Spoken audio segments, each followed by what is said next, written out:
यशवंतराव आणि महेश एकमेकांवर खूप प्रेम करणारी अशी बाप लेकांची जोडी होती. यशवंतराव रेल्वे खात्यामधून निवृत्त झाले होते. पत्नीच्या मृत्यूनंतर ते एकाकी पडले होते.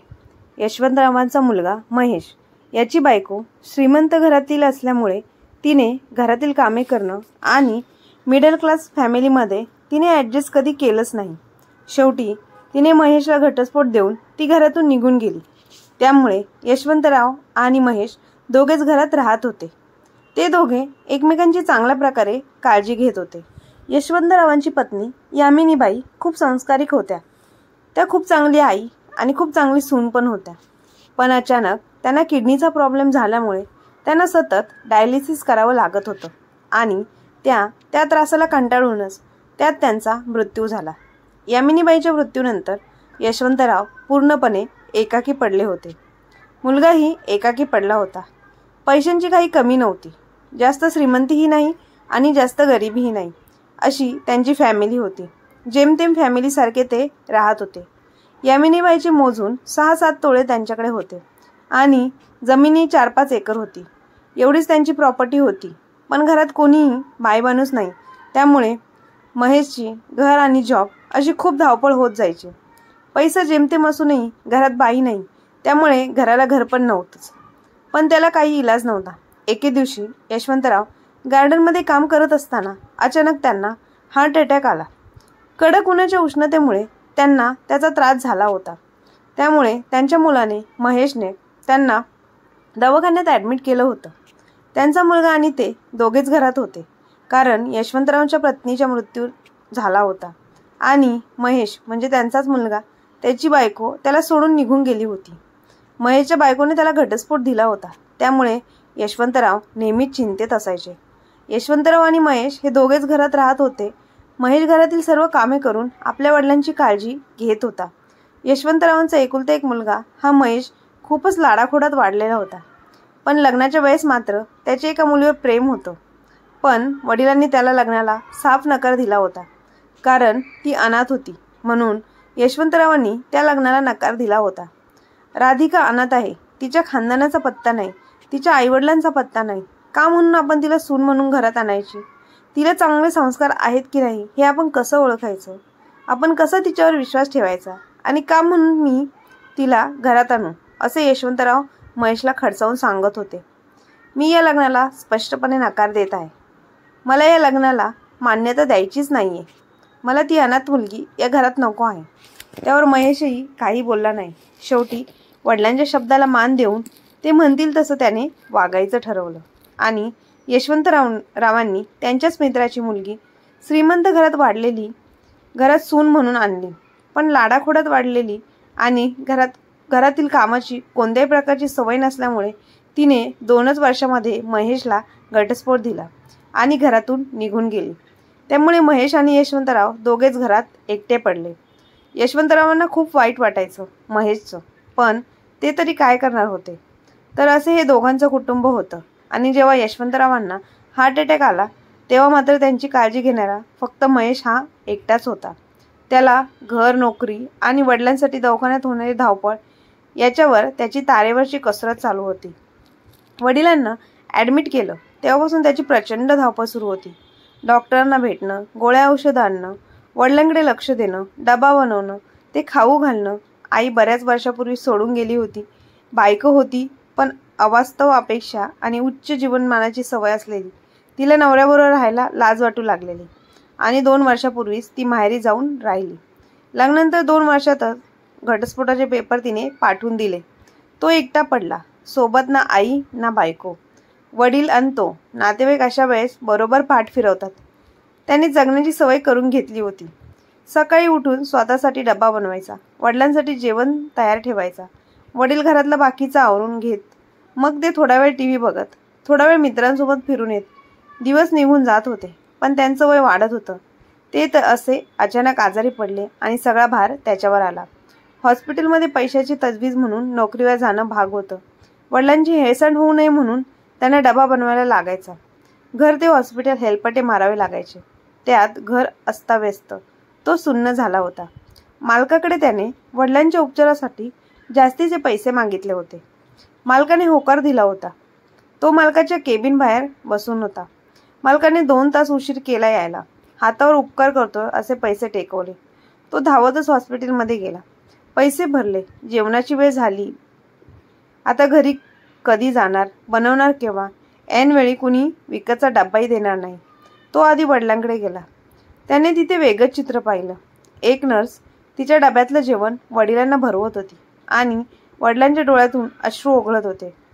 त्याला काही कळेना. त्याने जवळ जाऊन पाहिलं आणि त्याच्या अंगावर शहारेच आले. कारण ती दुसरी तिसरी कुणी नसून राधिका होती. राधिका, भूतकाळातील त्याची प्रेयसी. एका सामाजिक कार्यानिमित्ताने त्यांची ओळख झालेली. ओळखीचे रूपांतर प्रेमात झालं. राधिका सुंदर, सुशील होती. अनाथ होती. आश्रमातच वाढलेली. वडिलांना राधिका नक्की आवडेल म्हणून त्याने एकदा दोघांची भेट घालून दिली. परंतु वडिलांनी साफ नकार दिलेला.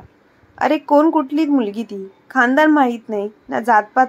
अशा मुलीसोबत लग्न केलंस तर माझ्यासाठी तू आणि तुझ्यासाठी मी मेलो असं समज. वडिलांनी आपला निर्णय सांगून टाकला. त्यांच्याच ओळखीतल्या त्यांच्या एका मित्राच्या मुलीशी लग्न करण्यास भाग पाडलं. लाडाकोडात वाढलेल्या तिला सांस्कारिक जबाबदाऱ्या नको होत्या. तिला सगळं नको नको वाटू लागलं. आमच्या मुलीला मोलकरीण बनवलं म्हणत तिचे घरचे तिला घेऊन गेले. तिचे जाण्याने फार काही फरक पडला नाही, पण त्याचं आयुष्य मात्र ओघड्यावर पडलं. आज राधिकाला बघून वडिलांना खूप मोठा पश्चाताप होत होता. त्यांना तिचा चेहरा चांगला लक्षात होता. सोजवळ, सुंदर, निरागस चेहरा. ती अनाथ नसती तर वडिलांनी हसत हसत दोघांचं लग्न लावून दिलं असतं. बाबा खाऊन घ्या, तुम्हाला ताकदीची गरज आहे. जणू काही झालंच नव्हतं अशा समजुतीने ती वडिलांची काळजी घेत होती. वडिलांचं जेवण झालं आणि ती बाहेर आली. तो तिच्या मागोमाग गेला.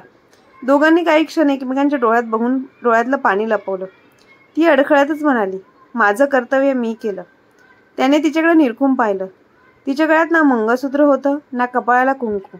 ती तशीच होती, याच्या आठवणीत जगत होती. तो वडिलांकडे गेला. वडील शून्यात नजर लावून बसले होते. मग हळूच म्हणाला, माझे कर्माचे फळ आज भोगतोय मी. तेव्हाच तुझा हात तिच्या हातात असता तर आज हसतं खेळतं कुटुंब असतं आपलं. तो काहीच बोलला नाही. वडील चुकले होते, पण वडिलांना काय बोलणार. त्यांचं मौन बघत ते म्हणाले, बाळा तू बोल, मला सगळा राग काढ माझ्यावर. मीच कारणीभूत आहे तुझ्या दुःखाला. बाबा असं बोलू नका. आपण फक्त निमित्त असतो. जे घडणार असतं ते घडूनच जातं. त्याने तात्पुरता दिलासा दिला होता. वडिलांची तब्येत सुधारत होती. बाबांना रोज डबा आणत होती राधिका. त्याला म्हणायची, माझं प्रेम मी निभावत आहे याचं समाधान म्हणून तरी मला डबा आणू दे. त्याला नाही म्हणता आलं नाही, पण या एका मदतीमुळे त्याला खूप दिलासा मिळत होता. राधिका वेळोवेळी येऊन त्यांची काळजी घेत होती. एके दिवशी त्यांनी तिला विचारलं, बाळा कुठे राहतेस? लग्न झालं का? बाबा मी हॉस्पिटल शेजारीच एक खोली घेऊन राहते. दिवसभर हॉस्पिटलमध्ये जातो आणि लग्न. आयुष्यात एकदाच प्रेम केलंय बाबा, ते विसरता येणे शक्य नाही. एवढं बोलून ती पटकन तिथून उठली आणि निघून गेली. बाबांना डिस्चार्ज मिळाला. घरी जातेवेळी त्यांनी पाहिलं, एक गुंड राधिकाची हुज्जत घालत होता. मुलगा काउंटरवर काही फॉर्म भरत होता. त्याला आवाज दिला, पण हॉस्पिटलमधल्या गोंगाटात आवाज गेला नाही. ते एकटेच चालत जवळ गेले. त्यांनी बोलणं ऐकलं. हे बघ बाई, तुला याच महिन्यात भाडं द्यावं लागेल. अहो तुम्ही कुठलीही पूर्वकल्पना न देता पैसे वाढवले. असे अचानक पैसे कुठून आणू मी? तुम्हाला या महिन्याचं भाडं देते ना मी पूर्ण. जास्तीचे पैसे भरायला थोडा वेळ तर द्या. नाही देणार. काय करशील? अहो मी कुठे जाऊ एकटी? मला ना नातेवाईक, ना आई, ना वडील. थोडं समजून घ्या. ती रडकुंडीला येत म्हणाली, रस्त्यावर राहा नाहीतर भीक मागा. मला काही घेणं देणं नाही. यशवंतरावांना संताप अनावर झाला. ते ताडकन त्या गुंडाकडे गेले आणि त्याच्या जोरात कानाखाली वाजवले. तो गुंड घाबरला. काय म्हणालास? रस्त्यावर राहा? अरे ही रस्त्यावर पडलेली दिसते का तुला? इथे हॉस्पिटलमध्ये रुग्णांची सेवा करण्याचं पुण्याचं काम करते ती. तुझ्यासारखी अरेरावी करत पोट नाही भरत. ओ बाबा, हा आमच्यातला मॅटर आहे. तुम्ही कोण आले मला सांगायला? कोण लागते ही तुमची? बाबांचे डोळे लालबुंद झाले. ते आवेशाने म्हणाले, सून आहे ती माझी. हॉस्पिटलमध्ये सर्वजण बघतच राहिले.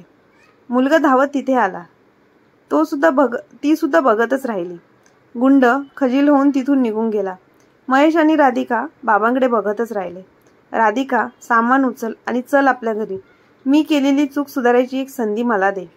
बाबा राधिकाला घरी घेऊन आले आणि नंतर मग चांगला मुहूर्त बघून त्यांनी आपल्या मुलाचं आणि राधिकाचं लग्न लावून दिलं.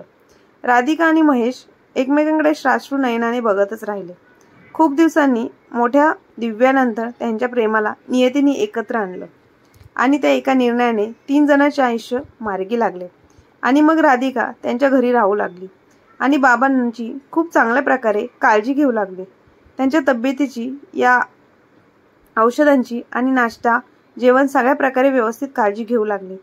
ते बघून बाबा सुखावून गेले होते. आणि नंतर मग बाबांनी एक मोठा निर्णय घेतला आणि मग त्यांनी आपल्या मुलाला आणि सुनबाईला बोलावून घेतलं आणि सांगितलं की बाळा, मी राधिकाला ओळखण्यास खूप मोठी चूक केली होती. राधिका खूपच चांगली मुलगी आहे. तिने माझी चांगल्या प्रकारे काळजी घेतली, म्हणून मी माझी प्रॉपर्टी आणि आपले वडिलोपार्जित जे दागिने आहे ते सर्व मी राधिकाच्या स्वाधीन करत आहे. मी तुझ्या नावे सर्व काही करत नाही, तर मी माझ्या सुनबाईच्या नावे सर्व काही करत आहे. कारण मी केलेल्या चुकीमुळे राधिकाने खूप काही भोगले. ती एकाकी जीव जगत होती. मी त्याच वेळी तिच्या लग्नाला होकार दिला असता तर तिला असं जीवन जगावं लागलं नसतं, म्हणून मी हा निर्णय घेतला आहे. असं बोलून यशवंतरावांनी सर्व प्रॉपर्टी राधिकाच्या नावावर करून दिली आणि ते निश्चिंत झाले. इथून पुढचं सगळं जीवन खूप सुखासमाधानात जावं यासाठीच मी माझी सर्व प्रॉपर्टी तिच्या नावावर करत आहे. त्यांनी त्यांच्या मुलाला विचारलं, तुला याबाबत काय म्हणायचं आहे का? त्यावर तोही म्हणाला, बाबा तुम्ही म्हणाल तसंच, यावर माझं काही म्हणणं नाही. पण राधिका बाबांना म्हणाले, बाबा असं कशाला करायचं? ते आणि मी काही वेगळे आहे का? त्यांच्या नावावर केलं तरी चालेल, माझं काही म्हणणं नाही. बाबा माझ्याच नावावर करावं असं काही नाही आहे. तुम्ही कशाला माझ्या नावावर सगळी प्रॉपर्टी करत आहात? प्लीज मला हे नको आहे. पण त्यावर बाबा म्हणाले, नाही पोरी, तू माझ्या आजारपणात जशी काळजी घेतली त्यानंतर तू माझं मन जिंकून घेतलंस. म्हणूनच मी तुला आपले वडिलोपार्जित दागिने आहेत ते आणि प्रॉपर्टी तुझ्या नावावर करून देत आहे, जेणेकरून तू ते चांगल्या प्रकारे सांभाळशील आणि माझ्या मुलासोबत चांगल्या प्रकारे संसार करशील. त्यावर महेश म्हणाला, ठीक आहे बाबा, तुम्ही सगळी प्रॉपर्टी राधिकाच्या नावावर करा, माझी काहीही हरकत नाही आहे. राधिकाचा मग नाईलाज झाला होता. शेवटी तिने बाबांची इच्छा पूर्ण केली आणि शेवटपर्यंत चांगल्या प्रकारे बाबांची काळजी घेतली, आपल्या वडिलांसारखी. यशवंतरावही सुखी होते आपल्या निर्णयावर. अशा प्रकारे यशवंतरावांनी वेगळ्या प्रकारचा निर्णय घेऊन सगळी प्रॉपर्टी आपल्या सुनेच्या नावे केली होती आणि आता त्या तिघांचं कुटुंब चांगल्या प्रकारे सुख समाधानाने राहत होते. तर मग मित्रमैत्रिणींनो, बरेचदा गरीब घरातली मुलगी आपल्या घरी नको म्हणून तिला नाकारलं जातं आणि श्रीमंत घरातील मुलगी सून म्हणून आणली जाते. पण तीच मुलगी जेव्हा आईवडिलांची काळजी घेत नाही त्यावेळेस कळतं की संसारिक मुलगी असणं, संसारिक सून घरात आणणे खूप गरजेचे आहे, खूप गरजेचे आहे, जशी राधिका होती. मग मित्रमैत्रिणींनो, तुम्हाला यशवंतरावांनी घेतलेला निर्णय कसा वाटला कमेंट बॉक्समध्ये नक्की कळवा. आणि कथा आवडली असल्यास चॅनेलला लाईक, शेअर, सबस्क्राईब नक्की करा. धन्यवाद.